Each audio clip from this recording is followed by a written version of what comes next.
الحمد لله نحمده ونستعينه ونستغفره ونؤمن به ونتوكل عليه ونعوذ بالله من شرور أنفسنا ومن سيئات أعمالنا من يهده الله فلا مضل له ومن يضلل فلا هادي له ونشهد أن لا إله إلا الله وحده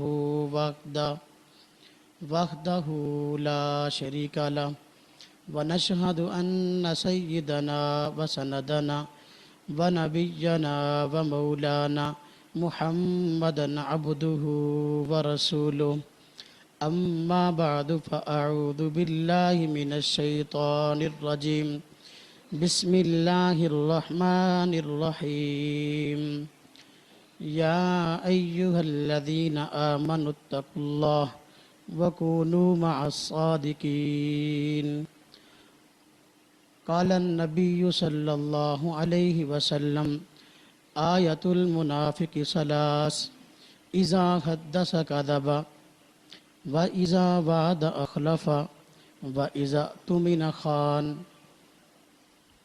آمنت بالله صدق الله العظيم وصدق رسوله النبي الكريم ونحن على ذلك من الشاهدين والشاكرين والحمد لله رب العالمین۔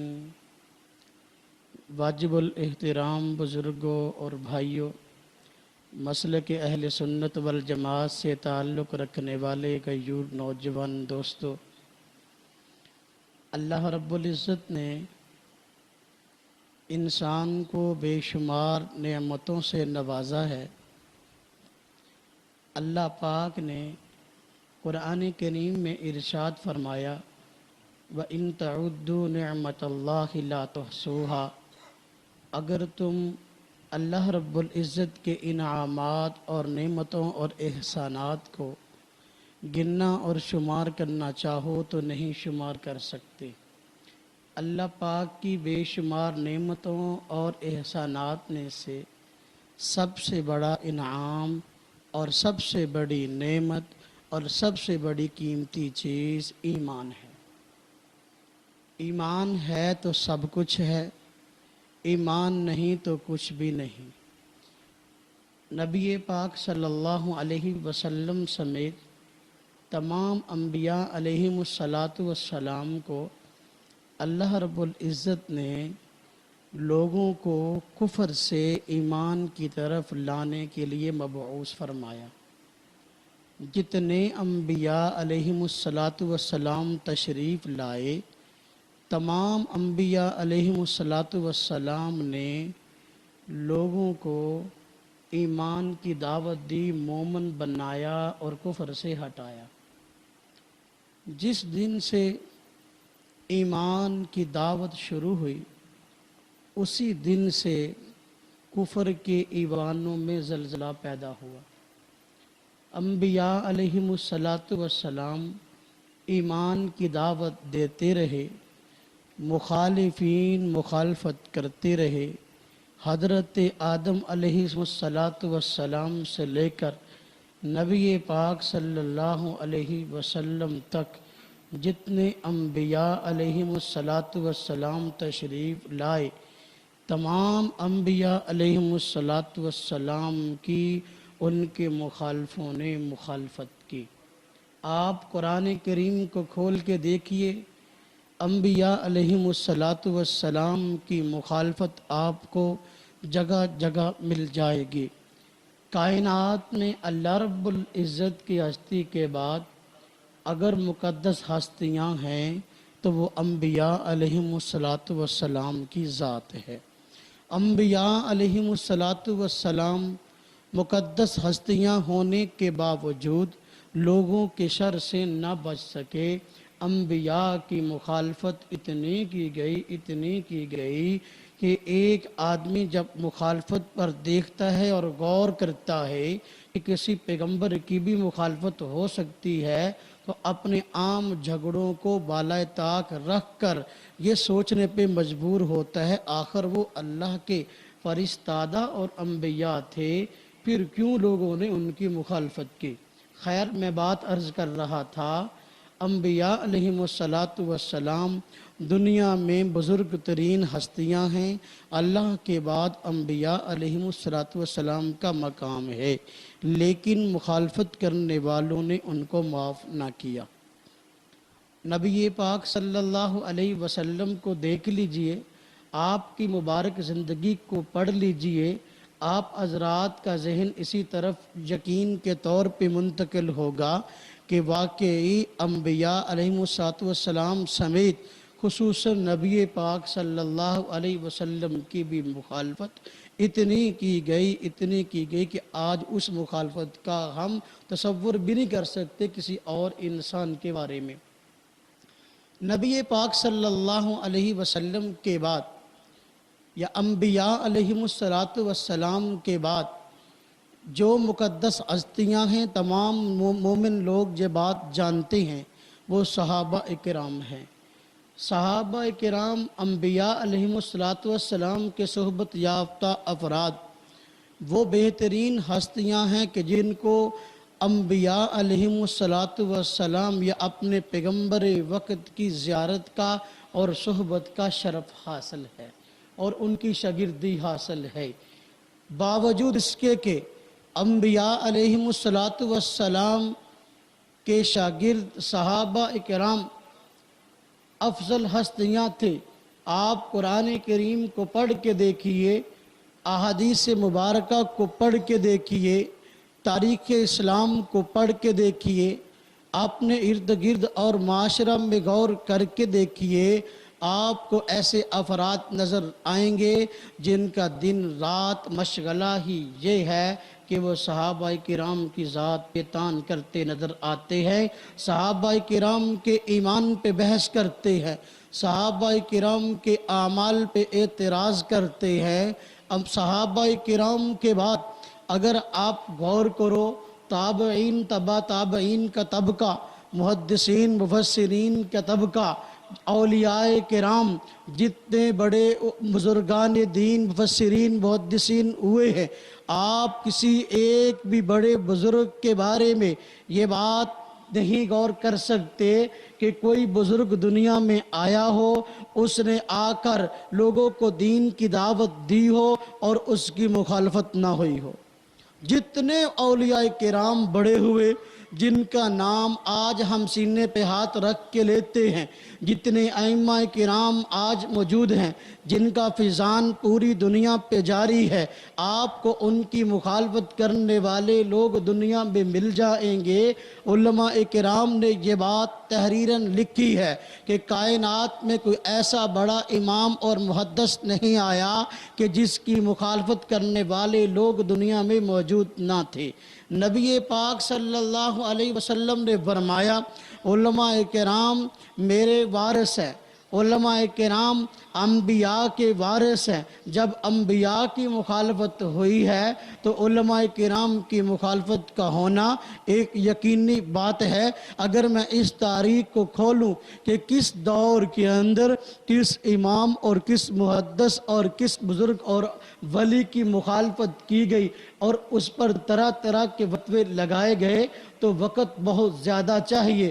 میں اپنی تمہید کو آگے بڑھاتے ہوئے کہنا چاہتا ہوں، ہمارے پاک و ہند کے اندر دین اسلام پھیلا ہے علماء دیوبند کی وجہ سے۔ علماء دیوبند نے اس ہندوستان کے اندر پورے کے پورے خطے کے اندر دین کو پھیلایا بھی ہے، دین کو بچایا بھی ہے۔ اگر کسی کفریہ طاقت نے دین کو مٹانے کے لیے یا مسلمانوں کے خلاف کوئی سازش کرنی شروع کی ہے، اس پراپوگنڈے کو خاک میں ملایا ہے۔ آپ حضرات جانتے ہیں یہ اگست کا مہینہ ہے، اگست کا مہینہ ہمیں تحریک پاکستان کو یاد کرواتا ہے۔ تحریک پاکستان کو کھول کے دیکھیے، آپ کو جہاں محمد علی جناح رحمت اللہ علیہ کی خدمات ملیں گی، جہاں آپ کو علامہ محمد اقبال کی آپ کو خدمات ملیں گی، وہاں آپ کو اکابر علماء دیوبند کی خدمات ملیں گی۔ لیکن انگریز نہ چاہتا تھا کہ یہ لیڈر جو اس وقت خاص سیاسی ہو یا علماء کرام تحریک پاکستان کے لیے کام اور محنت کر رہے ہیں، ان کی محنت پروان چڑھے اور ملک پاکستان جو ہے وہ ایک ملک خطہ کے طور پر، ایک مسلم ملک کے طور پر الگ وجود میں آئے۔ انگریز یہ نہ چاہتا تھا، انگریز یہ نہ چاہتا تھا کہ ہندوستان کے اندر سے میرا خروج ہو اور میں یہاں سے نکلوں۔ جو لوگ ہندوستان کے اندر سے انگریز کو نکالنے کے لیے کوشش کر رہے تھے، جو لوگ کہ انگریز سے لوگوں کو نفرت دلا رہے تھے، لوگوں نے دیکھا کہ وہ لوگ دنیا کے اندر مقدس مانے جا رہے ہیں۔ سوچی سمجھی سازش کے تحت کہ انگریز کو یہاں پر ایک لمبی مدت کے لیے سلطنت مل جائے، ان لوگوں کو داغدار کرنا شروع کر دیا، ان لوگوں کے خلاف پراپگنڈا کرنا شروع کر دیا اور کہنا شروع کیا جو لوگ تحریک آزادی میں شریک ہیں۔ اس وقت مسلم لیگ بنی تھی، میں آج کی مسلم لیگ کی بات نہیں کرتا، میں قائد اعظم کی مسلم لیگ کی بات کرتا ہوں، میں علامہ اقبال کی مسلم لیگ کی بات کرتا ہوں۔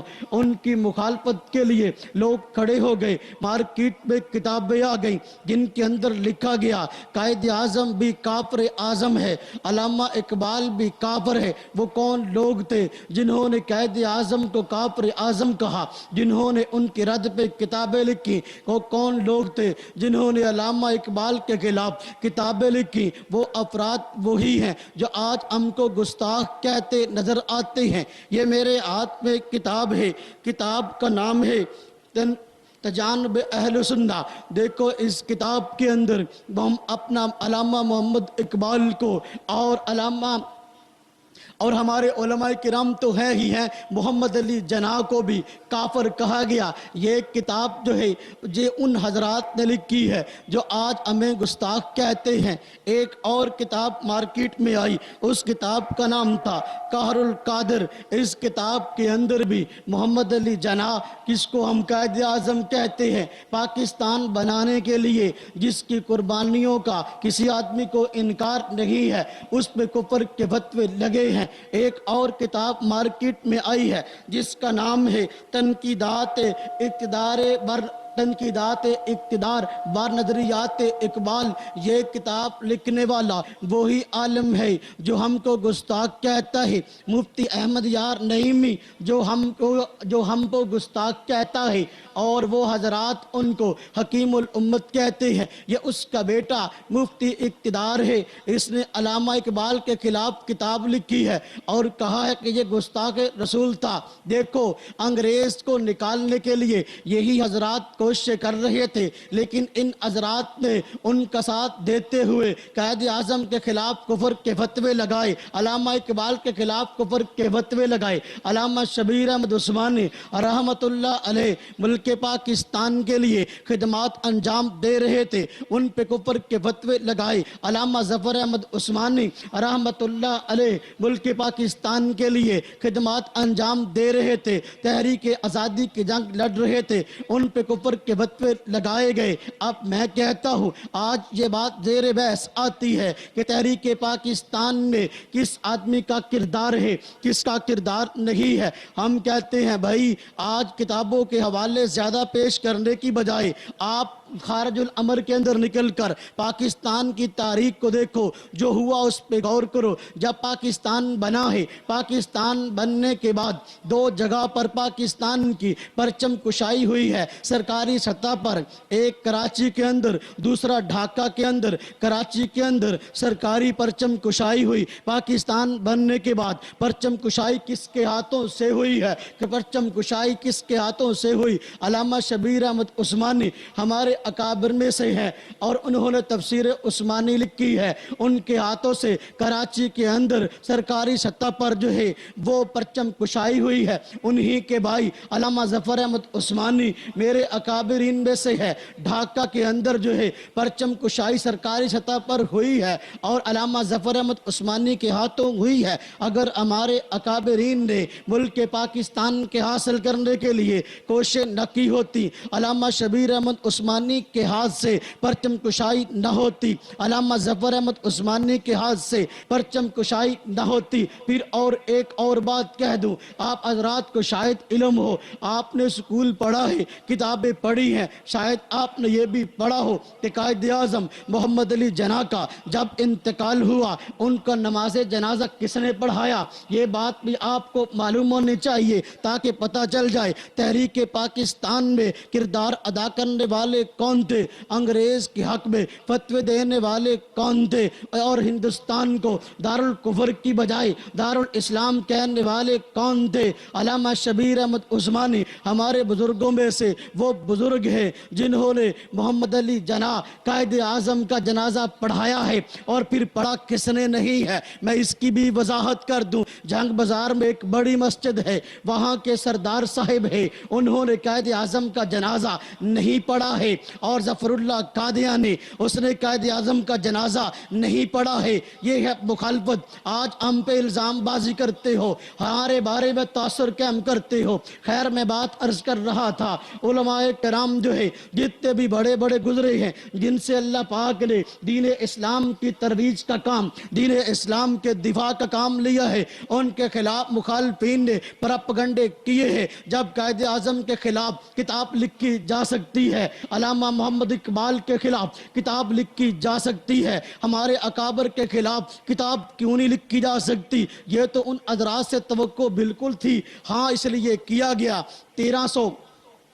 سن 1320 کے اندر مولانا احمد رضا خان نے ایک کتاب لکھی ہے المعتمد مسترد کے نام سے، المعتمد مسترد کے نام سے۔ یہ کتاب 1320 کے ہجری کے اندر اس نے ہمارے اکابر پر کفر کے فتوے لگائے اور کہا کہ انہوں نے اپنی کتابوں کے اندر گستاخیاں کی ہیں، اور کہا یہ گستاخ رسول ہے، اس لیے ان کا ساتھ نہ دو۔ یہ کتاب مارکیٹ میں آئی، لوگوں نے اس کو بالکل غور سے نہ دیکھا، لوگوں نے اس کی طرف توجہ نہ کی۔ ہمارے اکابر کی جو مقبولیت پہلے تھی وہ مقبولیت ویسے ہی برقرار رہی، لیکن ہوا کیا، اس آدمی نے 3 سال تک انتظار کیا۔ یہ کتاب میں نے کفر پہ لکھی ہے، شاید کہ اس کی پذیرائی ہو جائے، ایڑی چوٹی کا زور لگایا گیا اور اس کو کثیر تعداد کے اندر چھاپا گیا، لیکن یہ کتاب مارکیٹ میں پذیرائی نہ حاصل کر سکی، اس لیے کہ احمد رضا خان صاحب کا وہ علمی مقام نہ تھا جس کی بنا پہ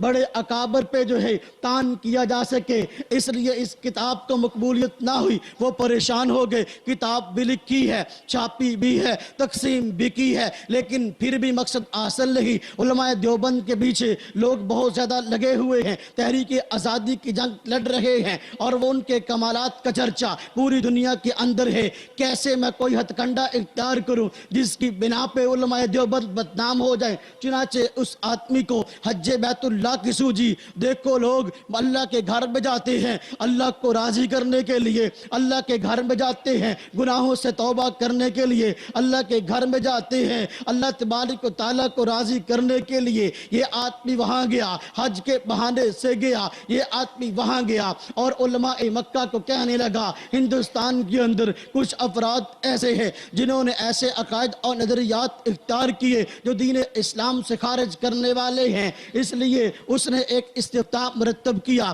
اس میں ہمارے تقریباً 4 اکابر کی عبارات کو توڑ مروڑ کر کتابوں کے اصل مطلب کو بگاڑ کر ایک بات کہاں سے لے لی، ایک بات کہاں سے لے لی، اور ایک کسی صفحے سے لے لی، ایک لفظ کہیں سے لے لیا، جوڑ کر جو ہے عبارتیں بنا کر علماء مکہ علماء حرم کے سامنے اور وہاں پیش کر دی اور کہا یہ لوگ دین کو نقصان پہنچا رہے ہیں، اس لیے آپ لوگ ان کے حق میں فتویٰ دیجئے، کیا یہ مسلمان ہیں کہ کافر؟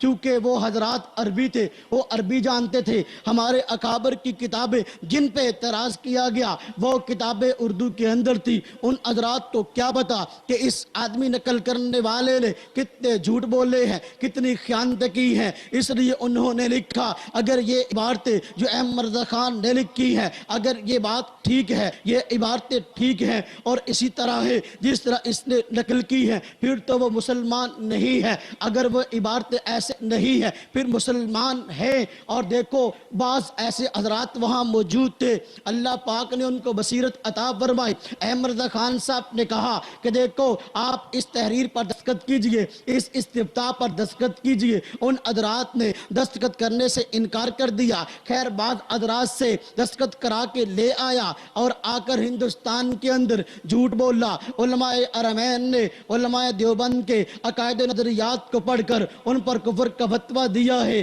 اس لیے یہ لوگ کافر ہیں۔ اب تو حرم سے ان کے کفر کی تائید ہو گئی ہے۔ اے لوگو اب تو تم ان کو کافر اور گستاخ سمجھو۔ یہ فتویٰ پورے ہندوستان کے اندر تقسیم کیا گیا۔ میں اس وقت یہ بات نہیں کرتا فتویٰ جو چھپا ہے اس کے پیسے کس نے دیے ہیں، پورے ہندوستان کے اندر اس کو کن ذرائع کی بنا پہ پھیلایا گیا۔ وقت چونکہ کم ہے میں مختصراً بات کو آگے بڑھاتا ہوں۔ چنانچہ پورے ہندوستان کے اندر جو ہے یہ بات پھیلی ہے، اور ہمارے اکابر کے بارے میں جو سمجھدار لوگ تھے کبھی بھی ان کے ذہن کے اندر غلط فہمی پیدا نہ ہوئی، اس لیے کہ ان کو پتا تھا کہ یہ آدمی تو پہلے بھی ادھر ادھر کی مارتا رہتا ہے، اس لیے اس کی بات کا کوئی اعتبار نہیں۔ لیکن وہ لوگ جو بیچارے سادہ تھے، معلومات زیادہ نہ تھی، ان کو ان لوگوں نے ورگلانا شروع کر دیا اور کہنا شروع کر دیا کہ یہ لوگ گستاخ ہیں۔ دلیل کیا ہے؟ عبارتیں تو بیچاروں کو نہ دکھائی گئی، کہا کہ حرم کے لوگوں نے ان کو اب کافر کہہ دیا ہے،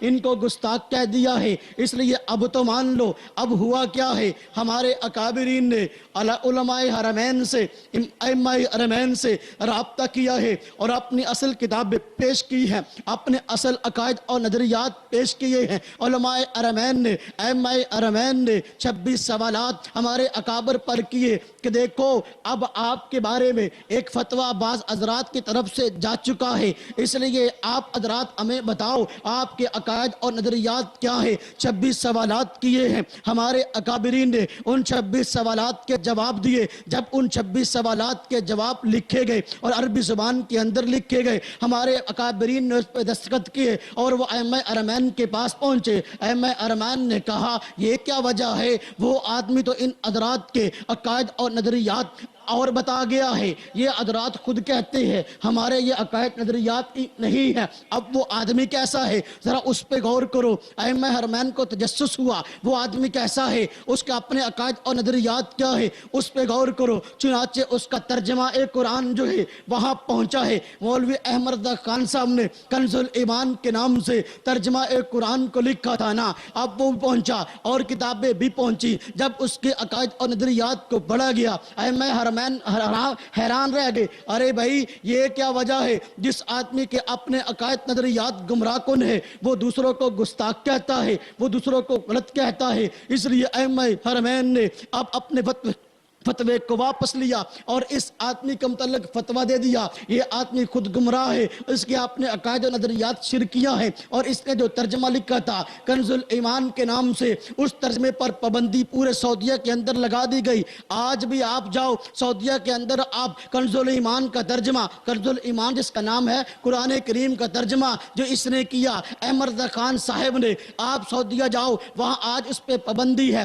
آپ شریعام کسی کتب خانے پہ، آپ کسی کتابوں کی دکان سے نہیں پاؤ گے، اگر کہیں مل جاتا ہے سٹاک کہیں اگر نظر آ جائے پولیس اس کو ضبط کر لیتی ہے۔ یہ ہے من عاد لی ولی فقد آذنتہ بالحرب، میرے اکابر کو وہ بدنام کرنے کے لیے نکلا تھا، گستاخ کہلانے کے لیے نکلا تھا، لیکن اپنا وہاں اس اعتبار سے چرچا ہو گیا کہ اب احمد خان صاحب کو اس کے بعد وہاں جانے کی توفیق نصیب نہ ہوئی، کنز الایمان کو پھیلانے کی توفیق نصیب نہ ہوئی۔ وہی کنز الایمان جس کو آج حضرات بنیاد بنا کر ہمارے اکابرین کے قرآن کریم کے تراجم کو غلط کہتے ہیں، اور وہی حرم جہاں سے ہمارے خلاف فتویٰ لایا گیا تھا انہی حضرات نے اب فتویٰ دیا ہے کہ یہ آدمی خود گمراہ ہے، اس کے عقائد اور نظریات ٹھیک نہیں، اس کا ترجمہ قرآن ٹھیک نہیں، یہ ترجمہ نہیں بلکہ تحریف قرآن ہے، قرآن کا وہ ترجمہ بنتا ہی نہیں جو احمد رضا خان صاحب نے کیا ہے۔ اب دیکھو مسئلہ کیا ہے، مسئلے کو سمجھو۔ پہلے تو وہی وہی ائمہ ارمین، پہلے ہی وہ حرم، پہلے دلیل تھا کیا جی؟ دیوبندی عالم گستاخ ہے، دلیل کیا ہے جی؟ کہ حرم کے لوگوں نے ان کو کافر کہا ہے۔ ہم کہتے ہیں اب ائمہ حرم سے پوچھ لو کنز الایمان کے بارے میں، وہ کہتے ہیں اس پہ پابندی لگاؤ، ہم نے پابندی لگا دی ہے، 7 والی ریاستوں پر بھی پابندی لگی ہے۔ اب ہم کہتے ہیں یہ بھی دلیل ہے تمہارے گمراہ ہونے کی، اسی وجہ سے تو وہاں سے فتویٰ لگ گیا نا جی۔ اب پہلے حرم کا فتویٰ دلیل تھا، اب حرم کا فتویٰ دلیل کیوں نہیں ہے؟ اب دیکھو کتابیں مارکیٹ میں آئی ہیں، یہ ایک کتاب ہے جس کا نام ہے تنویر الحجہ کے نام سے، یہ کتاب یہاں ہندوستان سے چھپی ہے۔ اس کتاب پہ بریلوی اکابرین کے دستخط ہیں، اور کیا مسئلہ ہے اس کے اندر؟ کہا گیا کہ دیکھو جی اب وہاں پہ یعنی حرم کے اندر، اب سعودیہ کے اندر جو ہے وہ وہابی لوگوں کا قبضہ ہو گیا ہے، اب آپ لوگ حج پہ نہ جائیں، حج ملتوی ہو گیا ہے، لوگ حج کرنے کے لیے وہاں نہ جائیں۔ آپ دیکھو پہلے حرم دلیل تھا، پہلے وہاں سے فتوے لاتا تھا، پہلے حج کرنے کے لیے خود گیا ہے، اب کتاب لکھی ہے، کئی علماء نے دستخط کیے ہیں، تنویر الحجہ کے نام سے کتاب ہے، اس کے اندر لکھا ہے کیا کہ اب حج ملتوی ہو گیا، حج میں جانے کی ضرورت نہیں، کیوں جی؟ وہابیوں کا قبضہ ہو گیا، وہابی کہہ کر ان کو بدنام کیا گیا اور ان کے الٹے نام رکھے گئے ہیں۔ مستقل کتابیں آپ کو مارکیٹ میں مل جائیں گی، اور ائمہ ارمین کے خلاف ان کو کافر اور مشرک اور ان کو گستاخ کہتے ہیں۔ پہلے وہی لوگ جو ہے عاشق رسول تھے، اب وہی حرم والے لوگ جو ہے گستاخ بن گئے ہیں۔ یہ ایک رسالہ میرے ہاتھ کے اندر ہے، اس رسالے کو دیکھیے، ایک بریلوی عالم ہے، اس نے ایک رسالہ لکھا ہے امام حرم اور ہم، یہ لکھنے والا فیض احمد اویسی مشہور بہاولپور کا بریلوی عالم ہے، اس نے رسالہ لکھا امام حرم اور ہم۔ اس میں کیا کہا گیا؟ نا جنا ہمارے نظریات جو ہے قرآن و سنت کے مطابق ہے، حرمین کے ائمہ کے جو عقائد و نظریات ہے وہ قرآن و سنت کے مطابق نہیں، وہ تو گستاخ ہے۔ اب یہ لوگ وہاں اگر حج کرنے کے لیے چلے ہی جائیں، میں کہتا ہوں جن کے اکابرین یہ لکھ چکے کہ نا جنا اب حج ملتوی ہو گیا، ان کو تو حق ہی نہیں بنتا کہ وہ عمرہ کرنے کے لیے جائے، ان کو تو حق ہی نہیں بنتا کہ وہ حج کرنے کے لیے جائے۔ آج اپنے نام کے ساتھ جب الحاج لکھتے ہیں ہمیں شرم محسوس ہوتی ہے اور ابھی حیرانگی بھی ہوتی ہے، بھئی اللہ کے بندو تمہارے اکابر کہہ چکے حج کرنے نہیں جانا،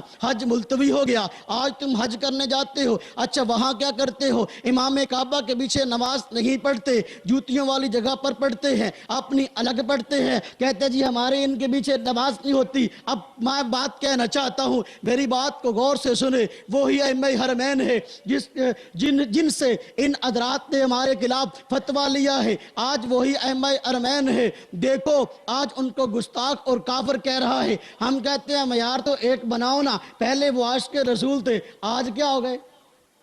آج کیا ہو گئے؟ گستاخ۔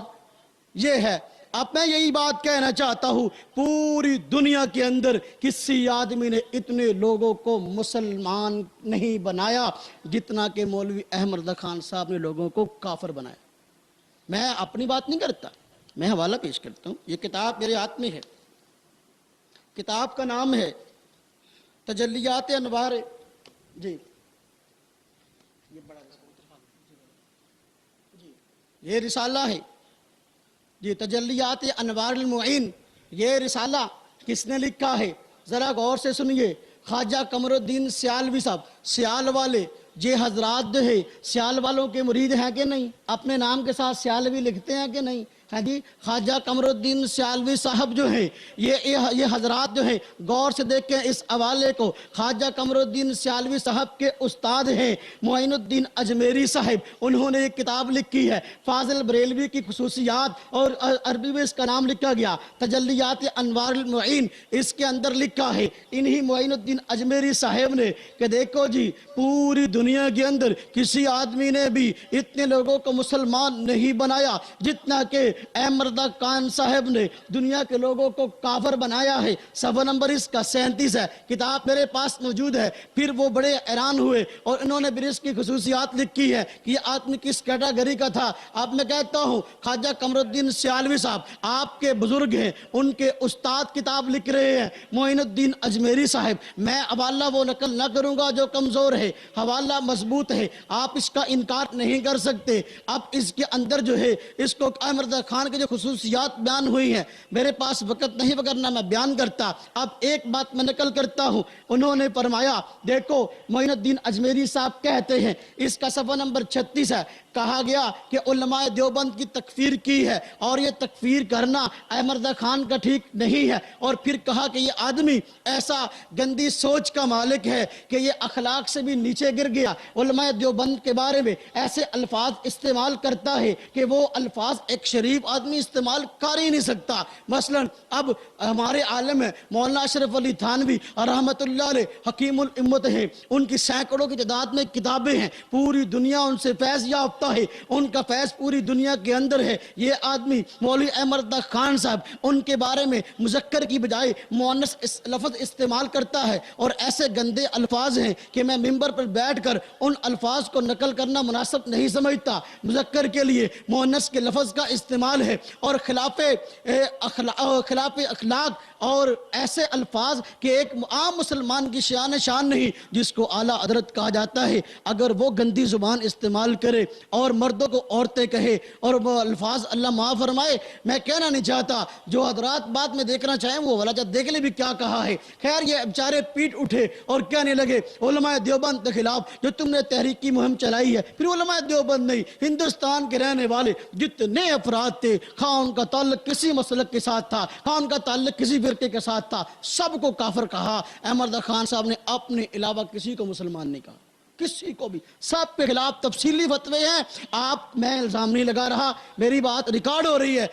دنیا میں جتنے فرقے اس وقت موجود تھے اپنے علاوہ انہوں نے کسی کو مسلمان نہیں کہا, سب کو کافر کہا. اس لیے معین الدین اجمیری صاحب کو لکھنا پڑا کہ دیکھو اتنے تو کسی نے مسلمان نہیں بنائے آج تک جتنے اس نے کافر بنائے ہیں. اس لیے ہم کہنا چاہتے ہیں ہمارے اکابر پر جتنے اعتراضات کیے گئے ہیں وہ سارے کے سارے اعتراضات لغو ہیں اور اس کا ہر اعتبار سے ثبوت موجود ہے. اگر ہم کہیں کہ بھئی ہم آپ کے سامنے حوالے پیش کرتے ہیں اصل حقیقت والے, وہ بھی بات ٹھیک ہے. اگر ہم بریلوی علماء کے حوالے پیش کریں, کئی بیچارے بریلوی علماء جو ہے وہ پیٹ اٹھے کہ احمد رضا خان صاحب نے کیا خیانتیں اور کیا عجیب چکر کیے ہیں. مثلا دیکھیں میں اپنے اکابر کی عبارت پیش کرتا ہوں, ضمناً جو ہے بریلوی علماء کے حوالہ جات بھی آتے جائیں گے. ہمارے 5 اکابر پر اعتراضات ہیں, میں ان اعتراضات کو نقل کرتا ہوں, موٹا موٹا ان کا جواب نقل کرتا ہوں. حضرت شاہ اسماعیل شہید رحمت اللہ علیہ, حضرت شاہ اسماعیل شہید رحمت اللہ علیہ جو حضرت شاہ ولی اللہ رحمت اللہ علیہ کے خاندان سے ہیں,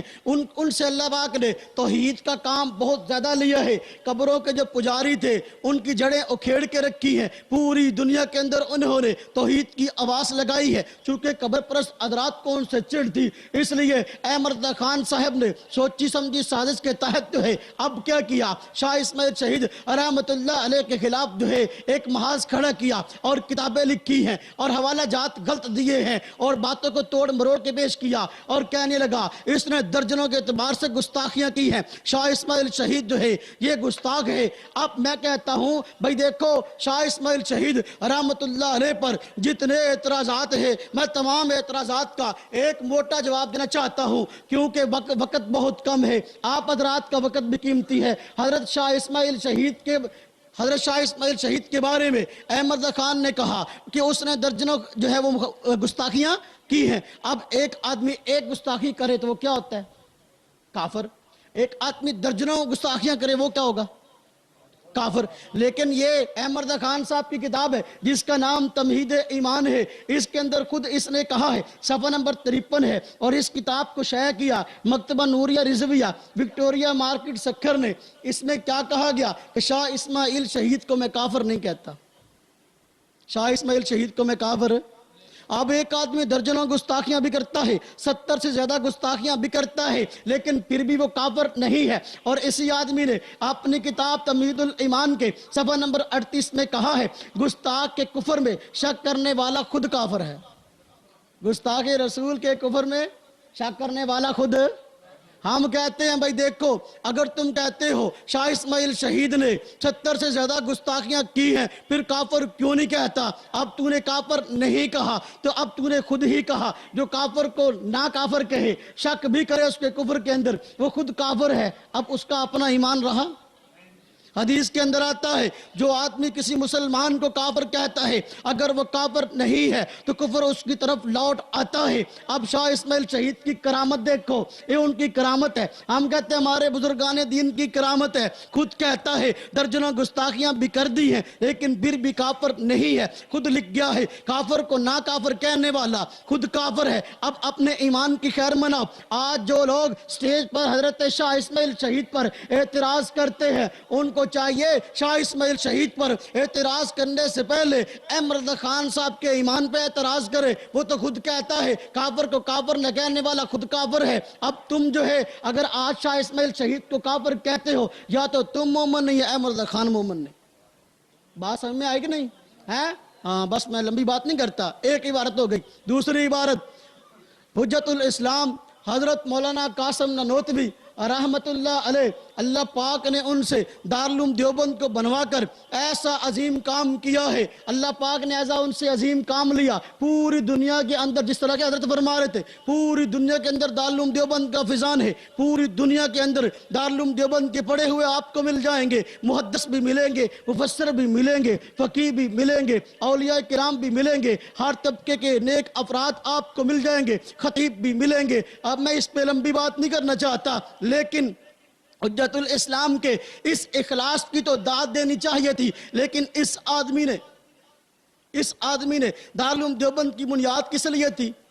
اس لیے کہ لارڈ میکالے نے کہا تھا کہ ہم عام تعلیم دلوانا چاہتے ہیں۔ اس نے انگریزی سکول کھولے اور کہا کہ ہماری تعلیم کا مقصد ایسے نوجوان تیار کرنا ہے جو کو شکل و صورت کے اعتبار سے جو ہے وہ ہندوستانی ہو لیکن ذہنیت کے اعتبار سے انگلستانی ہو۔ حضرت مولانا قاسم نانوتوی رحمت اللہ علیہ نے دارالعلوم دیوبند بنایا اور اعلان کیا، پالیسی شو کی ہے، فرمایا آؤ اس میں تعلیم حاصل کرو۔ اس تعلیم کا مقصد، ہماری تعلیم کا مقصد ایسے نوجوان تیار کرنا ہے جو شکل و صورت کے اعتبار سے ہندوستانی ہو، ذہنیت کے اعتبار سے اسلامی ہو۔ کیسی پالیسی ہے؟ کیسی پالیسی ہے؟ اس شخصیت کے بارے میں جس نے انگریز کا ڈنکے کے چوٹ میں مقابلہ کیا، اس کے بارے میں کہتے ہیں کہ اس نے عقیدہ ختم نبوت کا انکار کیا۔ میں ایک موٹی سی بات کہتا ہوں یار، کتابی حوالے تو ہیں دیں گے، آج آپ دیکھ لو منکرین ختم نبوت جتنے بھی اس وقت پاکستان میں یا باہر موجود ہیں ان کا مقابلہ کون کر رہا ہے؟ الحمدللہ ثم الحمدللہ ہماری 4 بڑی تنظیمیں ہیں جو تحفظ ختم نبوت کے نام سے کام کر رہی ہیں۔ 4 بڑی تنظیمیں پوری دنیا کے اندر جو ہے، قادیانی ہو یا بہائی ہو یا ذکری ہو یا گوہر شاہی ٹولے کے لوگ ہوں، سب کا الحمدللہ ہم نے مقابلہ کیا اور کر رہے ہیں۔ ہم تو تمہاری بھی قدر کرنے والے اس عنوان پہ اگر تم بات کرتے ہو، اب احتساب قادیانیت کے نام سے ہماری جماعت عالمی مجلس تحفظ ختم نبوت نے 46 جلدوں کے اندر پورا مواد رسائل شائع کر دیے جو کہ تمام حضرات نے، خواہ وہ بریلوی تھے، خواہ وہ اہل حدیث تھے، خواہ وہ دیوبندی تھے، جنہوں نے عقیدہ ختم نبوت کے تحفظ کے لیے کام کیا، سارے رسالے جمع کر دیے 46 جلدوں میں، اس کو چھاپا۔ کتنی بڑی خدمت ہے، اگر ہم سمجھ میں آئے گی نہیں ہے؟ ہاں بس میں لمبی بات نہیں کرتا، ایک عبارت ہو گئی۔ دوسری عبارت حجت الاسلام حضرت مولانا قاسم نانوتوی رحمت اللہ علیہ، اللہ پاک نے ان سے دارالعلوم دیوبند کو بنوا کر ایسا عظیم کام کیا ہے۔ اللہ پاک نے ایسا ان سے عظیم کام لیا پوری دنیا کے اندر، جس طرح کے حضرت فرما رہے تھے پوری دنیا کے اندر دارالعلوم دیوبند کا فیضان ہے۔ پوری دنیا کے اندر دارالعلوم دیوبند کے پڑھے ہوئے آپ کو مل جائیں گے، محدث بھی ملیں گے، مفسر بھی ملیں گے، فقیہ بھی ملیں گے، اولیاء کرام بھی ملیں گے، ہر طبقے کے نیک افراد آپ کو مل جائیں گے، خطیب بھی ملیں گے۔ اب میں اس پہ لمبی بات نہیں کرنا چاہتا لیکن حجت الاسلام کے اس اخلاص کی تو داد دینی چاہیے تھی، لیکن اس آدمی نے دارالعلوم دیوبند کی بنیاد کس لیے تھی؟ اس لیے کہ لارڈ میکالے نے کہا تھا کہ ہم عام تعلیم دلوانا چاہتے ہیں۔ اس نے انگریزی سکول کھولے اور کہا کہ ہماری تعلیم کا مقصد ایسے نوجوان تیار کرنا ہے جو کو شکل و صورت کے اعتبار سے جو ہے وہ ہندوستانی ہو لیکن ذہنیت کے اعتبار سے انگلستانی ہو۔ حضرت مولانا قاسم نانوتوی رحمت اللہ علیہ نے دارالعلوم دیوبند بنایا اور اعلان کیا، پالیسی شو کی ہے، فرمایا آؤ اس میں تعلیم حاصل کرو۔ اس تعلیم کا مقصد، ہماری تعلیم کا مقصد ایسے نوجوان تیار کرنا ہے جو شکل و صورت کے اعتبار سے ہندوستانی ہو، ذہنیت کے اعتبار سے اسلامی ہو۔